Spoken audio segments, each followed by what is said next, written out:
When you're trying to grow a stream, it can be really tempting to spend all of your time on that platform, whether it's Twitch, Mixer, or YouTube gaming.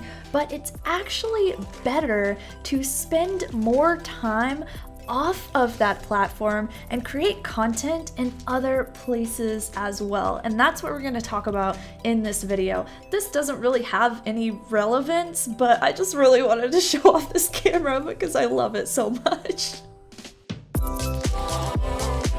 What's up guys, it's ashnichrist and welcome back to my channel where I teach you to pursue your dreams and learn to stream. And I know, it's super easy for you whenever you're new or trying to grow a stream that you just want to throw all of your time into that platform, right? Like you're addicted to it, you want to see growth, you want to see results, and I've been there. Like it's a really exciting period, but it's also worth noting that we need to acknowledge that we can't spend all of our time on that platform anymore if we want to grow. This is something that maybe we could have done 3, 4, or 5 years ago, especially on Twitch whenever it was a little bit newer and it wasn't as saturated, but now we really need to focus on standing out. This is why I actually recommend that people spend less of their time streaming and more time actually planning their streams. And my first piece of advice for this is that you really want to plan your streams to be a value punch to people. If you've ever seen the Stacey Roy, she does just an incredible job of this. She makes every stream into like an event or a TV show, and so that way when people show up, they're blown away by like the production, how great quality it is, how it looks like she's actually filming a TV show, but they also kind of get behind the scenes action at the same time. And when you're trying to grow a stream, you really want to do similar things. Like you want to spend 2 out of the 3 days planning the stream and the 3rd day actually streaming, actually entertaining on the stream. This is going to help you make the streams more interesting to people, more valuable, a better way to spend someone's time. If you just stream the same way consistently and you find yourself falling into a rut, maybe you stream 5 or 6 days a week and you're just streaming the same game and there's a webcam and you're really getting nowhere, like this is definitely something I recommend you do, is find your events, find those things that work for your community and get them excited, and things that are unique and weird and stand out too. Those work really well. The second thing you can do to grow your stream off of Twitch is to utilize all of the platforms that are available to you. Instead of putting all of your live streaming energy into Twitch, try going live on Instagram and Twitter as well for your followers over there. Give them some kind of value so they don't have to leave the platform to get to know a little bit more about you. When you hook them and they start to learn a little bit more about you, they're like, what is this? Am I like a pirate? What is happening? When they start to learn a little bit more about you, they're more likely to actually come to your stream on Twitch. So let's talk about contributing to different platforms, right? Let's talk about the platform that we're actually on right now, which is YouTube. YouTube, it is super important for you to find your value. I have a kind of an old video about YouTube for streamers. I'll make sure to link up here. Super important for you to find your value and clearly communicate that value to a YouTube audience. You have to answer a question whenever somebody comes to your YouTube channel, and that question is, what is this content and is it important and interesting to me? So find a way to answer that question extremely quickly for them, whether that's in your thumbnails, your titles, or maybe your cover art, or all of them is really what I recommend. And do that same thing, actually express that value on all of these platforms because that's super important.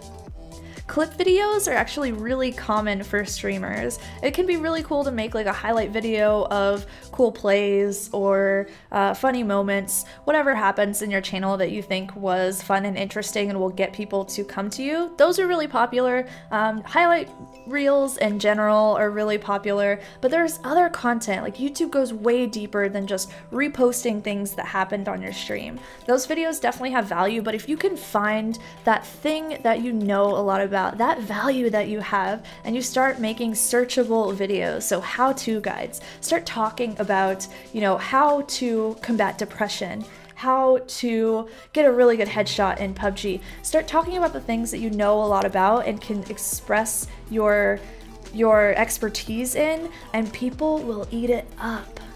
YouTube is honestly so underutilized by streamers. If we all put just a little more effort in and made one video a week on this platform, our streams would grow much, much faster. Alright, now let's talk about social media. This is my bread and butter, y'all. Let's go. Can you tell I was raised in the South? Okay, so social media. You have a lot of potential to grow your stream here. How can you express your value, that thing that makes you unique, the thing that makes you different on social media? How do we get onto Twitter or Instagram or Facebook and show people that thing that makes us different and interesting? I made a lot of videos about Instagram and Twitter, so make sure that you guys check those out.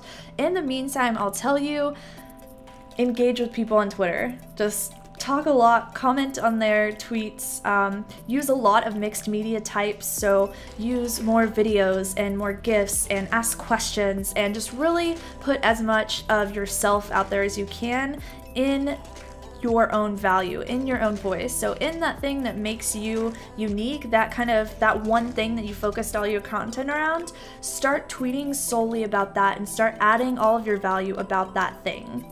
Instagram is really the same way. Start talking about your values. Start talking about that one thing that you focused all of your content on Instagram. Find ways to visually represent that with a photo and then go in depth in a description. The longer somebody spends on an Instagram post of yours, the more likely it is that that post is going to reach more people. So spend time on those posts and make sure that they are something super cool for people. That's actually why I got this little baby, is because I want to take better product photos. I want to take clearer, higher quality photos. That's extremely important for me, and Instagram has just been instrumental in getting my name out there more. So highly recommend Instagram and Twitter and Facebook if you are trying to grow a stream.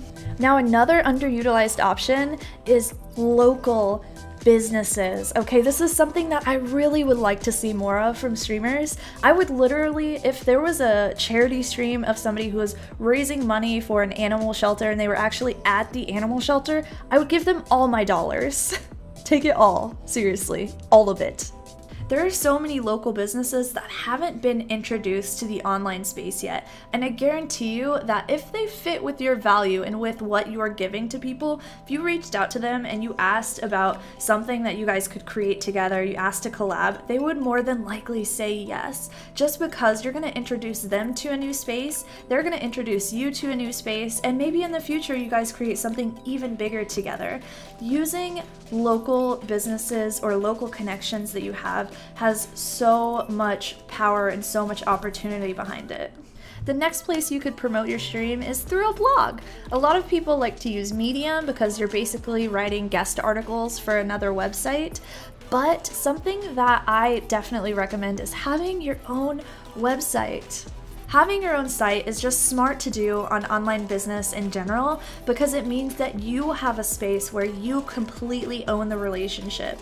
Whenever your entire online presence is based on other people's platforms, so Twitter, Instagram, Twitch, YouTube, we rely on these platforms to give us a space to tell our stories and to give us a space to grow a community. That's really scary. If the algorithms change someday, if these platforms go away someday, we will have literally nothing to fall back on. And that can be a really terrible experience. Like, a lot of people made a lot of money on Vine, and when Vine died, they had nothing. I mean, Vine's coming back, but that's not really the point, right? We need a place where we fully own the relationship. Whether you're using your website to just post your YouTube videos, post clips, link back to your Twitch stream, link back to your YouTube, maybe you write a blog article every now and then, you completely own that relationship and that content, and that's never going away, unless I guess you stop paying. Not to mention, what if you want to stop streaming someday and you want to move on to some other form of online content creation? Having a website or even collecting email addresses, which is smart to do too, is a great way for you to stay in contact with your community and to let them know what you're going to be doing and where you're going to be, and to someday utilize and mobilize all of those people that already care about you to come with you to some other place. The next thing that you can do to grow your stream is to reach out to companies and organizations and form a relationship with them. You can actually start doing this a lot earlier than most people think, especially if you're just looking for a relationship, looking to introduce yourself, and you clearly communicate that. You do need to spend a little bit of time building out a marketing deck and finding a way to show your value to these companies and organizations, but it's definitely time well spent because that could lead to awesome collaborations with these companies in the future, or it could lead to you just meeting new people that can help you learn a little bit more about the streaming space. The next thing you can do to grow your Twitch stream off of Twitch is actually to spend more time on yourself. Whenever you spend time on yourself and you take a break from your content, you will recharge your batteries, you will recharge your energy to come back to your community and get them really excited and be really excited to be there again. I know this seems like super counterproductive, but it really does help you prevent that discouragement and prevent getting burned out, which is going to help you grow because you're going to stay more consistent. Consistency obviously is super important to building a stream, whether that is consistency in your schedule of streaming 6 days a week or for 2 or 3. And you can be just as successful streaming 3 days a week as you can streaming 6 or 7. Don't feel guilted like you have to have some crazy schedule to see any kind of success. Like I said, it's probably better that you don't actually have a crazy schedule if you're newer / trying to grow. Let me know your first and second favorite places to create content down below in the comments. And if you're new here, slap me on the face right below this video for videos every Tuesday, Thursday, Friday, and Sunday on how you can pursue your dreams and learn to stream. And I'll see you guys in the next video. Bye!